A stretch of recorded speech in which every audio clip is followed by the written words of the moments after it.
removal. And from these 4 parts, as we all know, micropollutants is the emerging challenges to the global water resources. Thus, to highly remove these micropollutants is a matter of urgency. Nanofiltration is gaining recognition as a critical solution for micropollutants remove. The key of nanofiltration technology is the nanofiltration membranes. The nanofiltration membrane is composed of a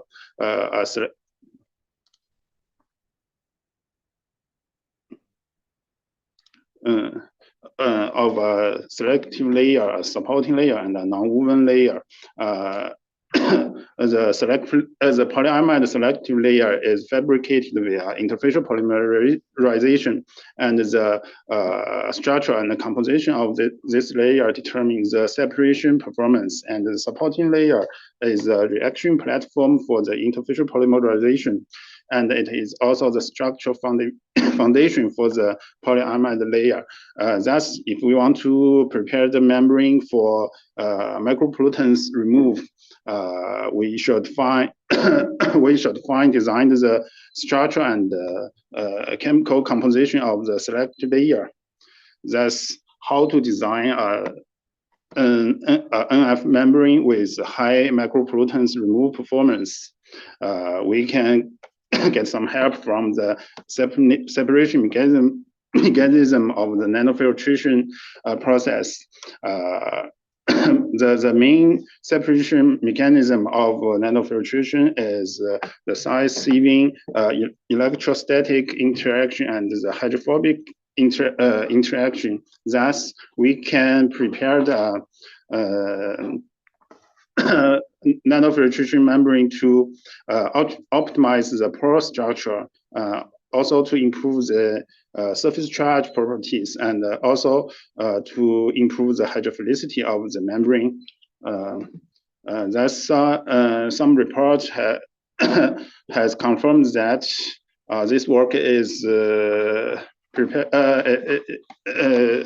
this work is made by Guo Hao when I was in Professor Tang's lab.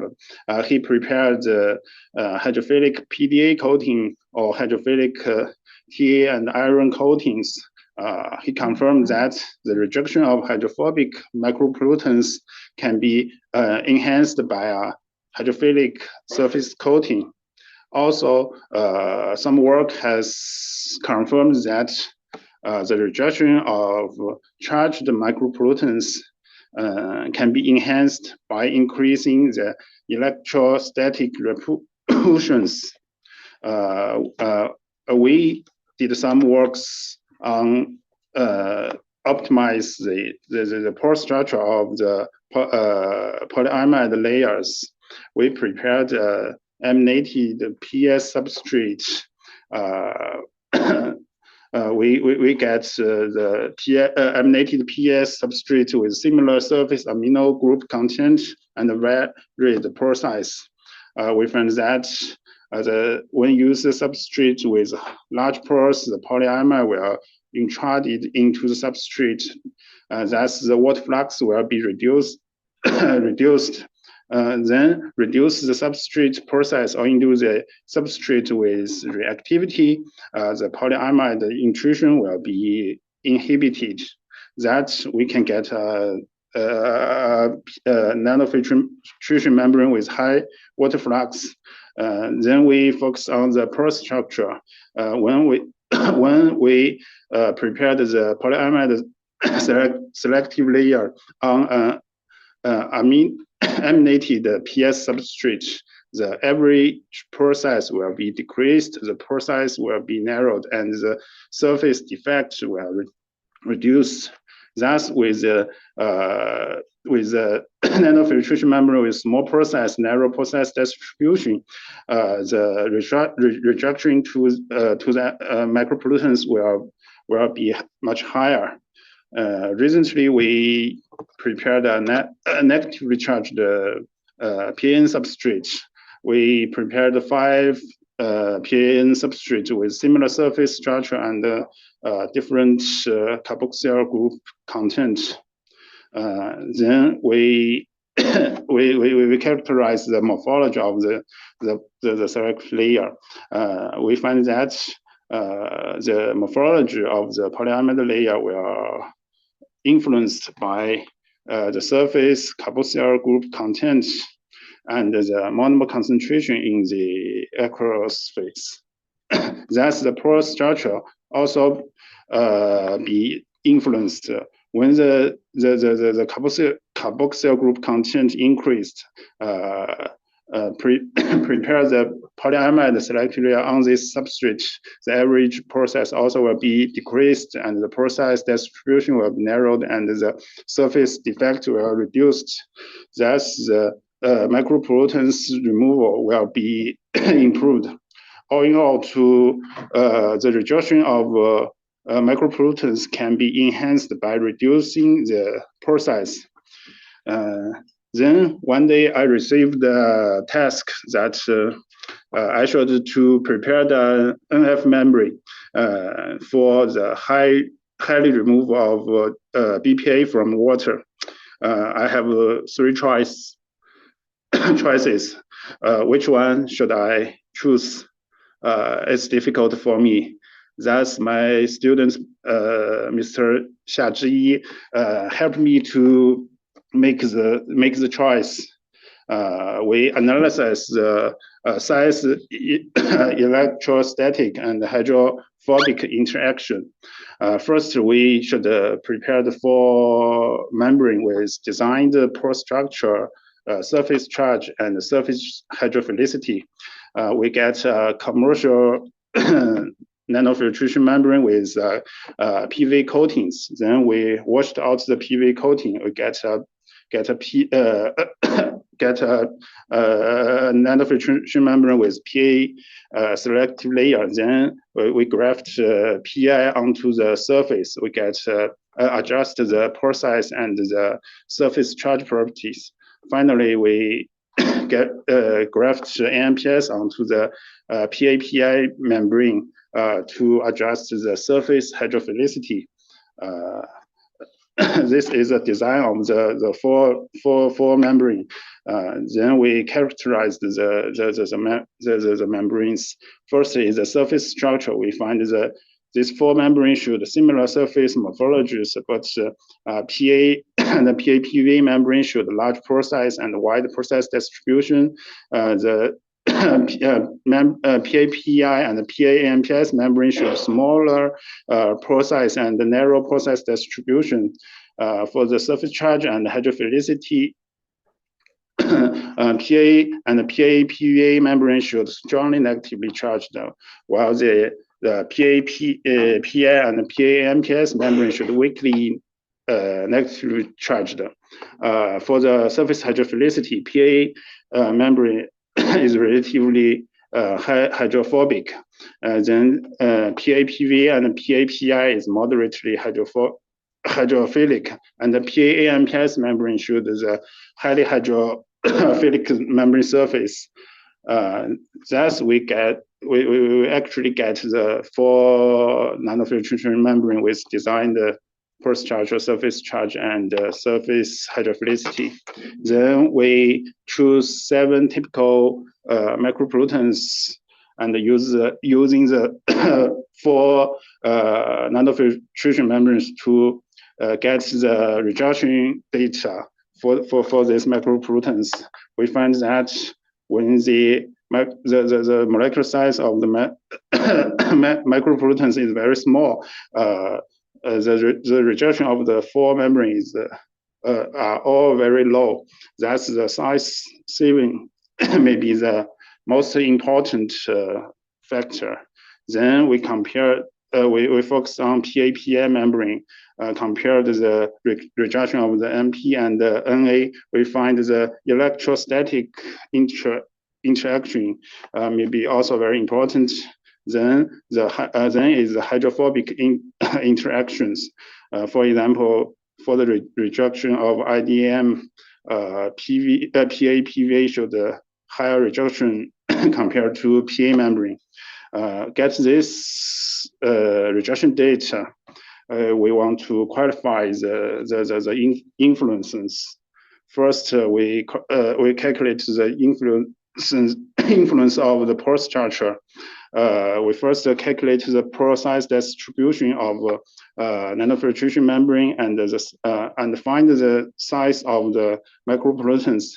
Then we define a factor that is large pore, means the pores exceeding the size of micropollutants. Then we calculate the proportion of the large pore size and test the passages of micropollutants. We put this data in this figure. We analyze the correlation between the proportion of large pore size in the select layer, pore size distribution, and the passage rate of the micropollutants. Thus, we find the Pearson coefficient is very high, is about 0.9. Then we choose the micropollutants with similar hydrophilicity and charge properties.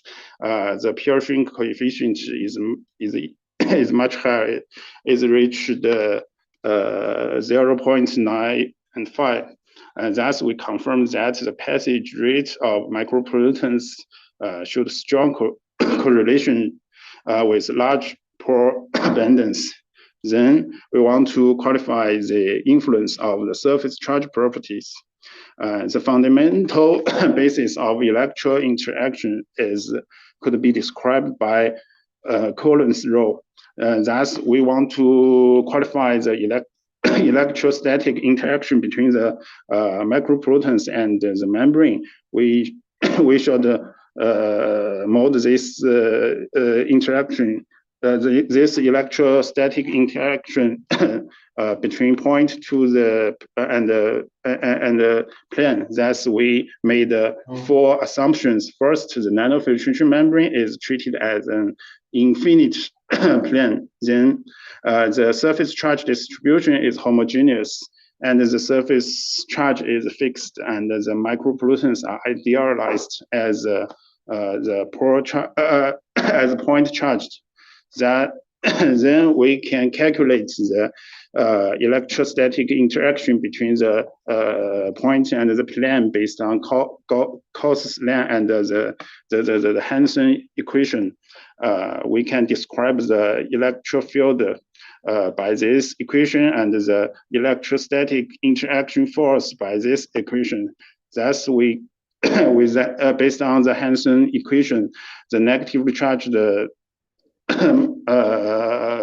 micropollutants can be described using these equations. The data we can get from the pH, the solution, the pH of the solution. pKa is the pK of the micropollutants, and the IEP, the isoelectro point of the membrane. We can get this data from the testing of zeta potential. Also, we can describe the interaction for the positively charged micropollutants. Thus, then we defined the electro repulsions as a membrane solute electrostatic repulsion effect index IR by this equation, and also the electrostatic attraction by IA by these equations, and we analyze the correlationship between the membrane solute electrostatic interaction and the membrane the micropollutants passage rate. We find that the passage rate of micropollutants showed a relatively strong correlation with the surface charge properties. Then, similarly, we want to research the influence of the surface hydrophilicity. We defined the membrane hydrophilicity hydrophilicity factor as the cosine theta. Theta is the water contact angle, and the membrane root hydrophobic interaction index RH as this equation. We put all the data in into the figure and analysis the relationship between IH and the MPS passage rate. The correlation between the IH and the passage of micropollutants is very weak. Actually, we did some. We prepared the hydrophilic NF membrane. We get a very fine result. Why the correlation? This correlationship is very weak. Thus, we get the help from Lipinski's rule of 5. We can divide the micropollutants for 3 parts. The log P lower than 1 is maybe the hydrophilic micropollutants. Higher than 3 is hydrophobic, and in the range between 1 to 3 is relatively balanced between the hydrophobic and the hydrophilic. Thus, we analysis the correlationship. We find the moderately negative correlation between the passage and the interaction. Thus, we proposed the strategy for polyamide layer design. First, we should optimize the pore structure. Then we should optimize the surface charge. And finally, if we want to treat micropollutants with strong hydrophobic, we should optimize the surface hydrophilicity. And this is a complete flow. For sympathy, we made an optimization guide software. Come back to our task. We want to prepare the nanofiltration membrane. Okay, then with the target rejection of 95%, we use the software for guides. Okay, finally, the conclusion: the passage rate of micropollutants should strong relationship with pore size and relatively strong relationship with surface charge and moderately correlation with surface hydrophilicity, and we can tailoring the nanofiltration selectively by first optimize the pore size distribution and the surface charge, and then finally the surface hydrophilicity. Finally, I want to acknowledge the findings, and thank you very much. Thank you very much for your talk. So the next talk will be